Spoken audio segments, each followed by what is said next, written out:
All right, this popped off. Not a big deal. It looked like it was barely on, but let me set that in there, and then we'll get started with this. All right, there we go. Of course, I say, and here we go, and the thing falls apart as I set it down. All right. It's a weird little build, so I'm going to give it some love. I'll do a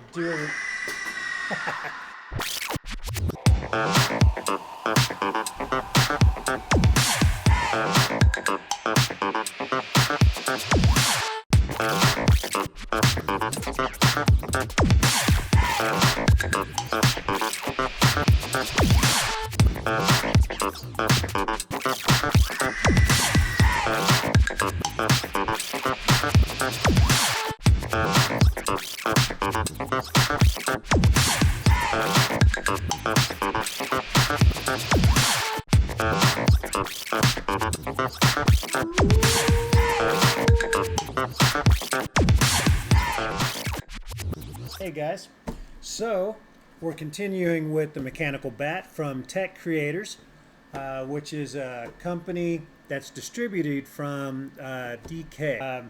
And I bought this on Amazon. There's a handful of sellers that are selling it, but this is out of the toy community there in Japan, or China, not Japan, China. It's like the whole area there is where they make all their toys. You know, not one building, but one big area, one province. So that's pretty cool. But so this was, I think, 80 bucks, give or take. And so far, I've almost finished up the first group of bags. So the group one is the bat itself. Group two is the tree that he hangs on and stuff. And group three is the mechanical part. So I didn't even realize that it was mechanical. I just saw it and I was like, oh, I gotta get this thing. And so I did. And here we go. Hey guys. Well, as I was building this, I thought it would be interesting to talk about the vampire and vampire bat and how it became associated with Dracula. So there's a couple different things you should know, and then figure out how they got combined. So, so what we're getting into with this mechanical bat build, it's the perfect time, I figured, for spooky season trivia, and we'll all link bats, or well, we all link bats to vampires. But the real story of how that happened is pretty interesting and fascinating. So, the real vampire bat. First off, real vampire bats are a thing. But they are not from Transylvania or anywhere in Europe. Actually, they're only found in Central and South America. They don't suck blood like they do in the movies, and they do have razor-sharp front teeth to make a tiny slit on a sleeping animal, usually a cow or a large bird. So here's the wildest fact on that. Their saliva is an anti-coagulant to keep the blood from clotting. This chemical is so effective that scientists literally named it Draculin. Now, let's do some of the folklore about bats themselves. And it's not all bad. So, in the Western culture, we see bats as spooky. In medieval Europe, they were like linked to witches and demons, and bat flying in your house was a sign of death. But in the East, it's completely opposite. So in China, bats are one of the most powerful symbols of good luck and happiness. The word for bat is fu. Sounds exactly like the word for good fortune. With that being said, the original Dracula, the man, not the monster. Where did Dracula come from? Well, he was inspired by a real person, and a lot of you already know this, Vlad III, but also known as Vlad the Impaler. And so how he got that name was, well, basically he was a 15th century prince in Wallachia, which is the modern day Romania. But he got his nickname because his favorite way of dealing with his enemies was impalement. He was brutal, but many of the Romanians also saw him as a national hero for defending his homeland. His father was in a knightly group called the Order of the Dragon, or Dracul. The name Dracula basically means son of the dragon. Now the twist that puts it all together is, and this is the most important part, the real Vlad the Impaler was a warlock, but he was never considered a vampire in his own time. And nobody back then ever really thought he was undead, of course, because he wasn't. And in the old European myths, monsters were almost never associated with bats. They were almost completely, totally linked to either werewolves or mists. And the connection with bats and Dracula was basically done by one man, and you probably know this, but Bram Stoker, when he wrote his book in 1897, Dracula. So Stoker was researching his book and read two main key things. One was the name of the real prince, the old European vampire myths, and the new real animal. He was researching his book and read about two things. One, the brutal history of the prince named Dracula, Vlad the Impaler, and two, the brand new, terrifying reports from explorers about real vampire bats in South America. Now, the great thing about what he did was he combined all of this, and he took the name of the real prince and combined it with the vampire myth, and then came up with the new real animal. Well, he combined it with a real animal, I should say, and that he literally invented the idea of the vampire turning into a bat.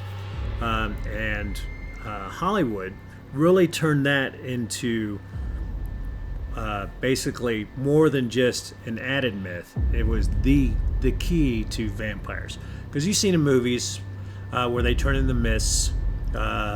Who did that? So Bela Lugosi did that a couple times in the two movies he did. And but you rarely ever saw him turn into wolves until, I don't know, not too long in our past now, so last 20 years or so, maybe before then, is when you really started seeing more of the vampires turning into wolves. And that's what always connected vampires and werewolves, was that fact there. And when I was younger, I always thought it was weird that he could turn into a wolf, where the werewolves couldn't really. I mean, they were half man, half wolf. But as time's gone on, you saw that the werewolves now seem to have a little more control into what form they could do. They could do the complete wolf, or they can do a hybrid of both. I think they did that in True Blood. It's been a while since I saw that show, but I think they were doing that in True Blood, where they can control how far they went to their form. Now, as a bonus trivia,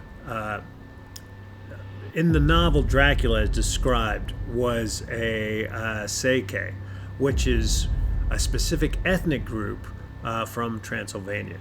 And that just shows the detail that Stoker put into creating this legend. Well, I hope you like these facts, and check out some of our other builds, and we do some fun reviews, and then some fun trivia stuff. So, thanks a lot.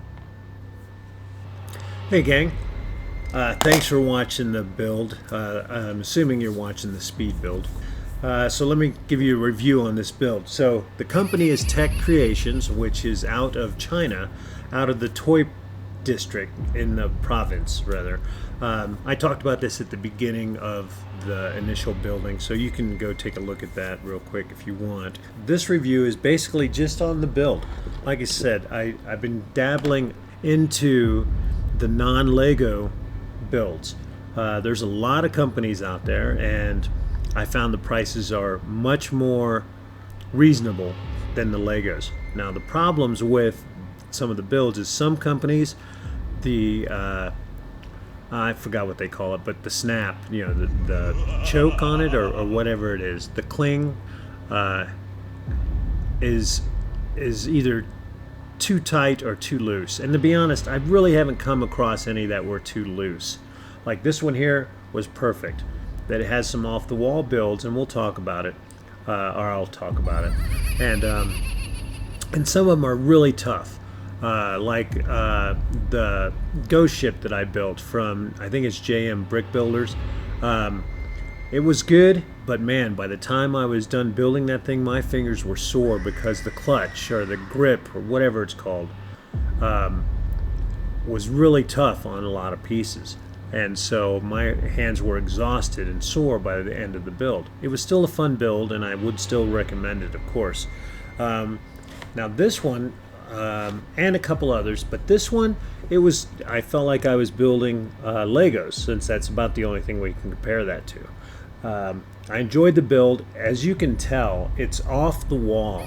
You know, it's called Mechanical Bat, and it does have some motion in it, and you can tell by the build why. You can have it where it's hanging upside down, and you can turn this around so it's hanging upside down. There's hardly anything mechanical about it other than the gears and stuff that are on display. But you have this little piece here that will pull out and allow this bar to swing down. Now, the wings do fold in, not gracefully, so there's that. You could certainly spend some time to have it hang upside down and turn it around so it's facing you. But you would spend some time. The bat itself is an interesting build, but there's some pieces on there that won't stay on there with handling. Now there's some Legos that are like that as well, and to be fair, a lot of the non-Lego companies, there are some issues with that, with the handling and stuff. Not all of them, but some of them. Now this one, it's not you wouldn't play with it, but you can set it up to where it's hanging upside down. It'll swing down, and you can fold the wings in, and then you'll probably have to touch up a few pieces that fell off. It's not delicate, but there's some things like the pieces, the pips that hold the wing in, some of them will pop off because they're just snug in there. They're not like pinned in there. Well, the pins aren't clutched very well, so they'll pop off definitely, and you had to fix it. It's not hard, it's fun. But every time I build a different company's build, a different brick company's build, I see that they're thinking outside the box as far as how you build something. This one has tons of that, so I would recommend this one just on learning the different ways you can actually use the Lego or the bricks. You know, they do a lot of the illegal builds that are considered illegal in Lego. However, I've been building some Legos, and they now have been doing some illegal moves, like in the Haunted Mansion, the 3-in-1 that just came out not all that long ago, and I do build it. I have it live. We haven't quite put it down to the quick build yet, but there is a part in there where I show you where there's an illegal build, and it's on the tombstone, which is fantastic. That Legos is starting to see there's a lot of other options out there, and that's what's wonderful about building these other company builds. You get to see all that stuff, and there's great ideas. They're fantastic. I'm definitely looking forward to doing more of the tech creations. So far, I think of all the brick companies out there, this one is my favorite that I've done, just because of how different the layouts and stuff are, and that you can build it either way. Now, if I were going to store this, and actually I probably will, I'll probably put this and build it where it's upside down so it looks more like the box. The wings don't close in quite as much as the picture on the box, but that's okay. You get it close enough that it would still work, and then you can hang it upside down, and so that way the height on it is only like right here, and you can adjust the vines that are growing out and stuff. But pick it up, you'll enjoy it. There'll be a little frustration on the bat after you're done and you're trying to attach it to this. Just be careful with it, take your time. No missing pieces, everything fit nicely, and I'd probably out of 10 stars, I'd probably give this an 8.5. As far as the other brick companies go, I really enjoyed it, and I think you will too. So go ahead, take a look. I haven't become an affiliate yet, so I don't have a link in my description on where you can buy it, but I did get it from Amazon, and it's great. So you get it in 2 days. It'll take you probably what's the piece count on this? 839 pieces. So it's probably a 4 or 5 hour build. My guess, maybe, yeah, about a 5 hour build if you can sit through it. Like I said, it makes you think differently, and it does help you out on your own ideas. So take a look at it, and I hope you enjoyed the video. If you want to see the longer version, we do have the live version in our live category. Thanks a lot.